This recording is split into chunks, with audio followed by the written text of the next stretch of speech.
I was really pleased. Three good games with JMU. I thought that we continued to improve as a ball club. I think our hitters are. I think they're batting like 360 for the last 18 games, and during the winning streak, 17 out of 18. And they took that right into the series and kept us at a position that was never an easy series, but a series that I felt like we were in control of from the first inning to the last inning of. And I'm thrilled with our defense, I'm thrilled with our offense, and I'm very happy with our pitching, and especially Chloe Riasetto, I thought had a really good weekend series. How much of that was a matchup? Did she just match up with them for whatever reason, or she just made that much progress? I think both. I think she's a hard pitcher for some teams to match up with. And what I really like, though, is if you go into that series, I think for the whole year, right-hand hitters have hit at a pretty good clip against her, somewhere like 80 points higher than left-handers. And she pitched really good against basically a predominantly right-hand lineup, only one lefty in the 9-hole. And I thought that was the big improvement that we saw out of Chloe. Like, she's learning how to handle right-hand batters at the college level. So I think it is the emergence of her, but then also we noticed some things on film with the left-handers from Troy and the left-hander from Virginia that we had a good scouting report, I felt like, going into JMU with the left-hander, and I think that part what maybe was the matchup a positive, but then the kid just works really hard. She's extremely bright, and her confidence and poise is just growing daily now. So is the number one priority, obviously, is always health, but besides health, from here on out, is her locking down, facing right-handers? I mean, that's like number one priority from now to postseason. Yeah, I just want to see her continue to grow. She's only a sophomore, and I think that, in the Sun Belt Conference, she's one of the bright spots of the future. And I think you can say the same thing, Asua at Texas State. There's a very good sophomore pitcher and a left-hander, and ironically, they were teammates. So I think for us, like, just the development of Chloe is top priority, and I don't know exactly any one given thing. Number one, obviously, would be her health, and then just see her. I just want to see her keep gaining more confidence, and then as we learn how to use her and pitch to her strength and call pitches to her strength, then obviously she'll get even better and match her up better. What about this Texas State? How much has it changed that they lost yesterday?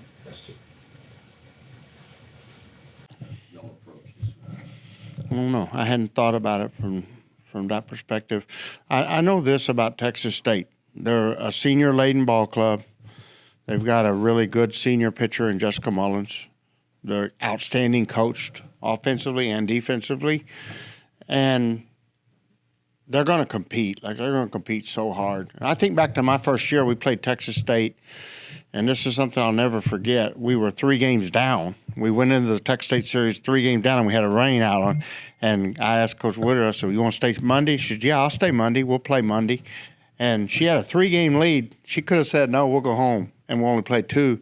She stayed on Monday and played us 3 games, and I think we won the series 2-1, if I remember right.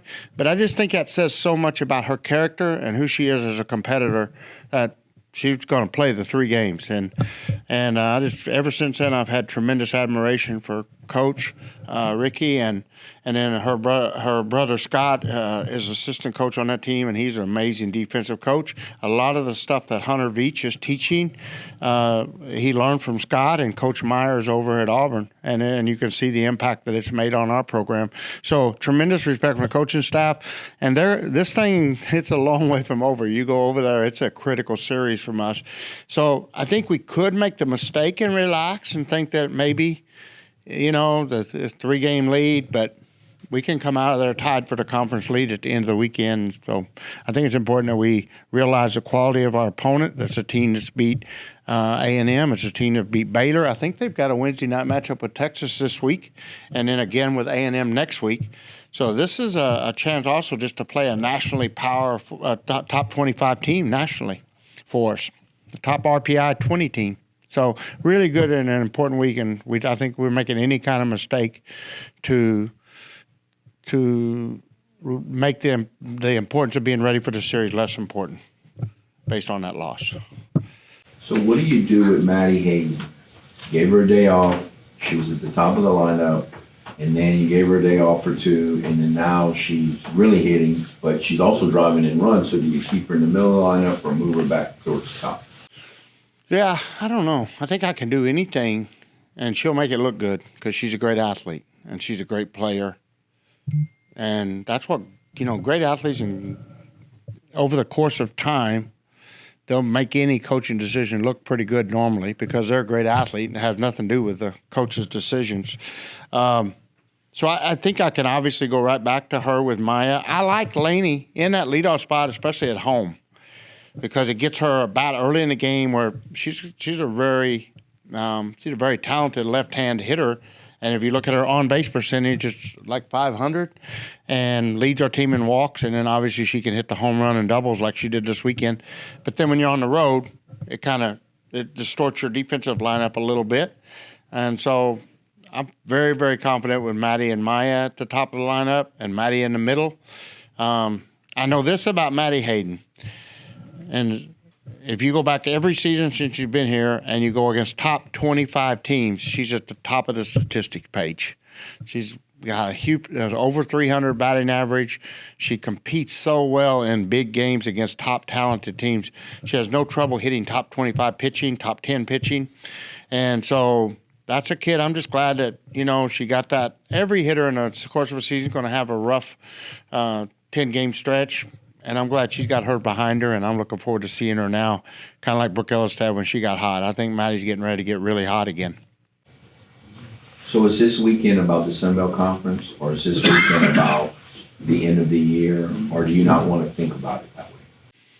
Yeah, I think it's about everything. I think it's a critical series. I mean, it's so critical. We've been looking at Texas State since before the JMU series, and I had all the scouting report done. I didn't look at it on Friday, and Saturday, as soon as the game was over, I went to it. Sunday morning, I watched film for 4 hours, 4:30 till 8. I was watching film of games 1 and 3 against Lackey against Texas State, and then I had to 8 o'clock at 8 a.m. I set my alarm, and I switched back to JMU because I didn't want to let JMU get away, but.